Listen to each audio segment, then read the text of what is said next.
Hello viewers, আসসালামু আলাইকুম। Welcome back to my channel. আশা করি সবাই ভালো আছেন। তো চলে আসলাম নতুন আরেকটি ভিডিও নিয়ে। আজকে আমি আপনাদের সাথে শেয়ার করব যে একটি বড় নকশি কাঁথা বানাতে মোট কত টাকা খরচ পড়বে। যারা আপনারা বাড়িতেই নকশি কাঁথা সেলাই করতে জানেন, তারা কিভাবে কাপড় কিনে এনে খুব সহজে অল্প খরচে আপনারা একটা সুন্দর বড় নকশি কাঁথা তৈরি করে নিতে পারেন।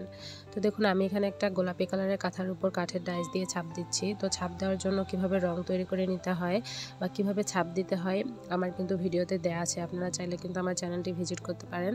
তো আজকে আমি নকশি কাঁথা ছাপানোর ডিটেলস আপনাদের সাথে শেয়ার করব না। নকশি কাঁথাটা ছাপাতে আপনাদের সাথে শেয়ার করব কিভাবে আপনারা একটি বড় নকশি কাঁথা খুব সহজে অল্প খরচে বাড়িতেই তৈরি করে নিতে পারেন। তো আমার ভিডিওগুলো যদি আপনাদের ভালো লেগে থাকে অবশ্যই একটা লাইক দিয়ে ভিডিওটি দেখা শুরু করবেন।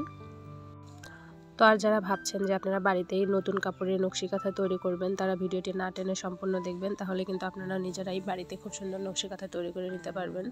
তো আমি কিন্তু আগের ভিডিওগুলোতে বলেছি যে বড় নকশি কাঁথা তৈরি করতে মোট 14 গজ কাপড় লাগে। তো এখন কিন্তু অরবিট ভয়েল বলেন বা যে কোনো পবলিন বা যে কোনো ভয়েল কাপড় কিন্তু 70 থেকে 75 টাকা গজ। তো এলাকা ভেদে একটু 5-10 টাকা কম বেশি হতে পারে। তো 70 টাকা গজ ধরলে কিন্তু 14 গজ কাপড় আপনার 980 টাকা আসে। তো আপনারা যারা বাড়িতে সেলাই কাজ জানেন বা সেলাই মেশিন আছে বা হাতে একটু হলেও সেলাই জানেন, তারা কিন্তু 14 গজ কাপড়টা নিয়ে এসে সমান ভাগে 5 ভাগে প্রথমে ভাগ করে নেবেন। নেওয়ার পর 2 পার্ট আলাদা করে এক জায়গায় জোড়া দেবেন, আবার পরের 2 পার্ট আলাদা করে জোড়া দেবেন। শুধু থাকলো আর 1 পার্ট।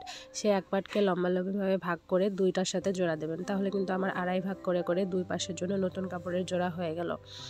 তো যারা হাত দিয়ে সুন্দর ডিজাইন করে নিতে পারেন, তারা কিন্তু কাঠের ডাইস কেনার প্রয়োজন হবে না। আপনারা কালো কালারের একটা সাইন পেন কিনে হাত দিয়েও কিন্তু ডিজাইন করতে পারেন।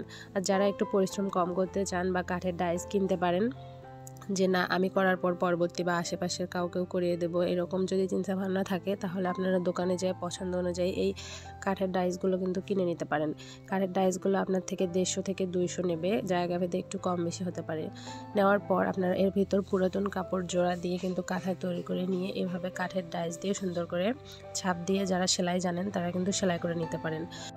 তো আমরা যারা কাঁথা সেলাইটা জানি বা কাঁথাটা জোড়া দিতে জানি, তারা কিন্তু এই 980 বা সুতার কলমের খরচটা ছাড়া আর কোনো খরচটাই কিন্তু আমাদের লাগছে না। শুধুমাত্র 1000 থেকে 1100 টাকার মধ্যে কিন্তু আপনারা সুন্দর এই বড় নকশি কাঁথাগুলো তৈরি করে নিতে পারবেন।